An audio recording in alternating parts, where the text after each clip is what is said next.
Bonjour, heureux de vous accueillir dans notre émission hebdomadaire Un instant avec vous.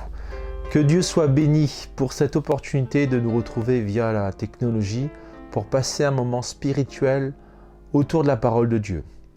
Savez-vous que du temps des premiers chrétiens, les lettres des apôtres étaient envoyées à ces chrétiens et je m'imagine toute la consolation, la joie qui était celle d'un chrétien de l'époque lorsqu'il lisait les nouvelles de ses frères. Et j'espère que vous aussi, vous avez la joie de nous retrouver pour lire avec moi la parole de Dieu et de réfléchir sur ce que nous allons trouver, nous allons lire. Souvenez-vous, nous avons commencé la semaine dernière une série sur les personnalités bibliques qui ont été elles-mêmes confinées.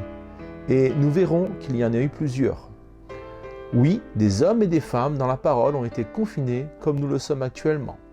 Le but de cette série est d'analyser ces confinements et surtout comprendre comment ces hommes, ces femmes s'en sont sortis. Quelle a été leur réponse dans leur situation, mais nous verrons également le rôle de Dieu dans ces confinements. Et certainement, à la lumière de la parole de Dieu, nous trouverons des éléments pour nourrir et étoffer notre foi. Alors aujourd'hui, nous allons considérer un personnage mythique de l'Ancien Testament. Il s'agit du prophète Élie.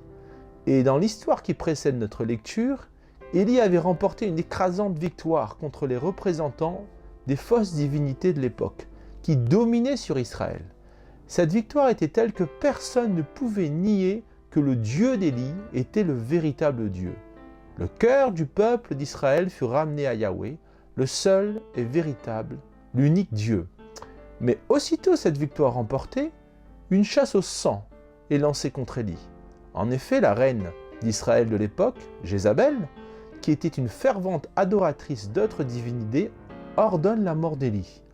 Et aussi curieux que cela puisse paraître, et malgré sa victoire remportée, notre prophète Élie fuit. Il fuit où? Il fuit dans une caverne.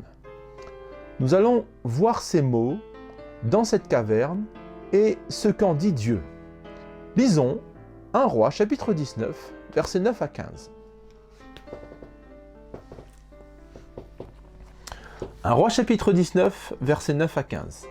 Il est écrit « Et là, il, pour Élie, entra dans la caverne et il passa la nuit.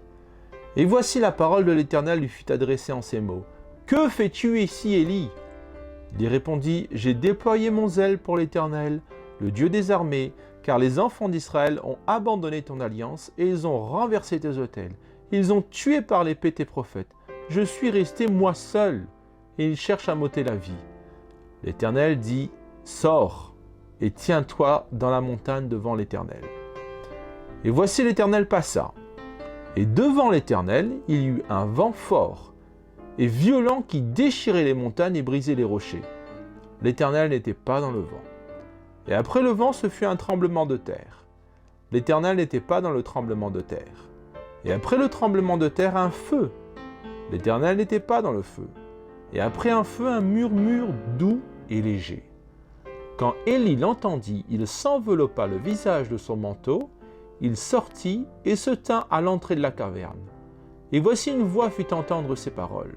« Que fais-tu ici, Élie » Il répondit, « J'ai déployé mon zèle pour l'Éternel, le Dieu des armées, car les enfants d'Israël ont abandonné ton alliance. Ils ont renversé tes autels, ils ont tué par l'épée tes prophètes, je suis resté moi seul. Il cherche à m'ôter la vie. » L'Éternel lui dit, « Va, reprends ton chemin, etc. » Amen. Quel beau passage.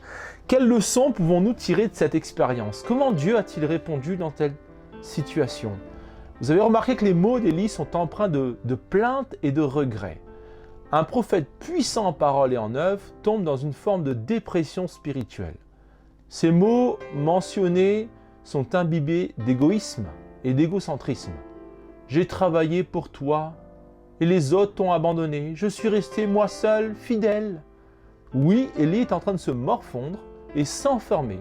D'autant plus que dans la lecture précédente, il demandera même la mort. Voilà la prière d'Élie.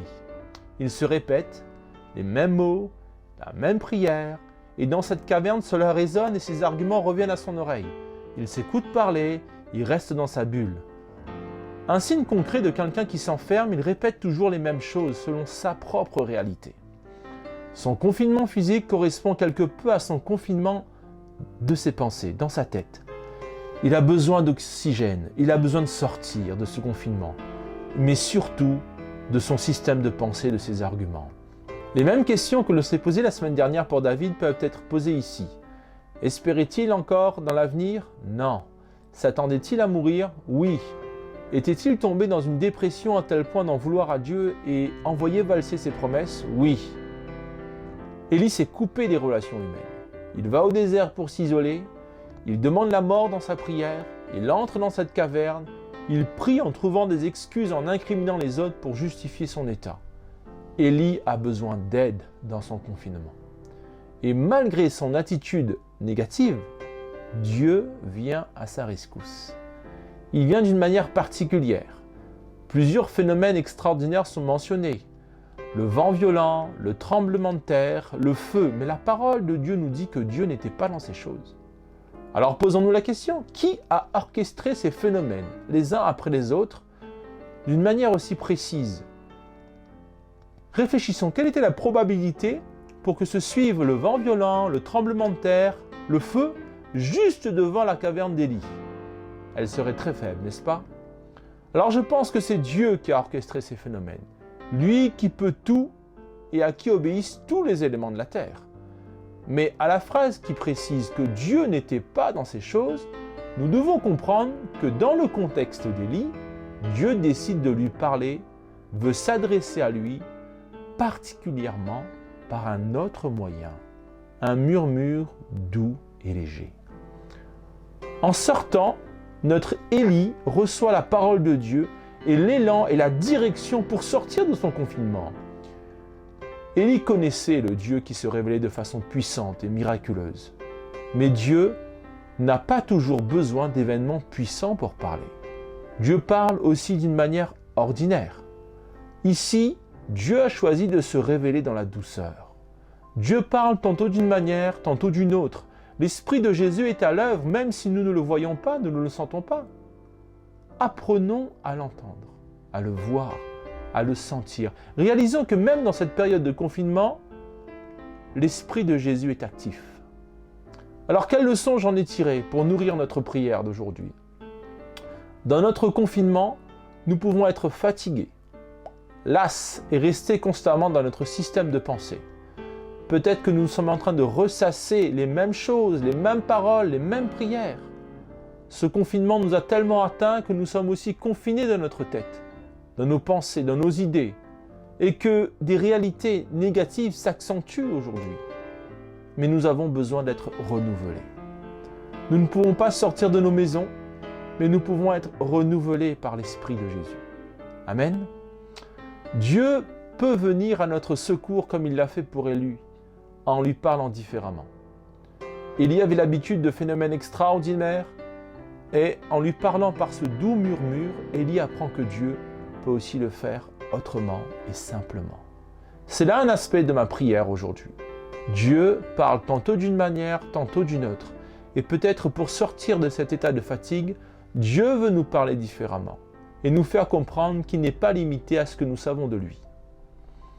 On s'attend à ce que Dieu réponde de cette manière que j'ai choisie, mais ce n'est peut-être pas la méthode du Seigneur pour ma situation. Ou peut-être a-t-il déjà tenté de nous répondre, de répondre à nos questions, de répondre à notre état, de répondre à notre incompréhension. L'avons-nous entendu? Alors j'aimerais prier sur 2 aspects, voire 3. Aide-moi, Seigneur, à sortir de mes pensées négatives liées au confinement, comme tu l'as fait pour Élie. Aide-moi à sortir de mes raisonnements pour comprendre et épouser ta volonté. Donne-moi ta solution et sors-moi de ce bourbier qui occupe constamment mes pensées. Apprends-moi à te discerner dans ce que tu fais et à ne pas t'enfermer dans ce que moi je sais de toi. Amen. Nous prions ensemble. Merci Seigneur pour ta parole, merci pour la vérité et merci pour ces conseils qui aujourd'hui nourrissent notre foi. Seigneur, nous voulons sortir de nos pensées négatives qui sont peut-être accentuées dans le contexte actuel qu'est le confinement. Aide-nous à sortir de notre raisonnement pour épouser les tiens, à comprendre ta volonté. Et peut-être que tu m'as déjà donné quelques solutions, quelques éléments, Seigneur.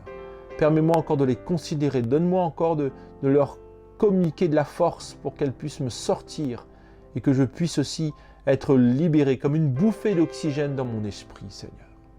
Apprends-moi aussi à te discerner, Seigneur. Que je ne t'enferme pas dans ce que je sais de toi, que je ne t'impose pas ma façon de faire, mais au contraire, que je sois souple et que tu puisses encore me diriger. Dans le nom de Jésus-Christ, ton Fils. Amen. Amen. Soyez bénis. Merci pour votre assiduité. Merci pour cette unité de l'esprit. Chaque semaine, on se retrouve. N'oubliez pas notre culte de dimanche à 10h30. N'hésitez pas à nous faire connaître par les réseaux sociaux, notre site internet et notre page Facebook. Restons confinés et restons connectés.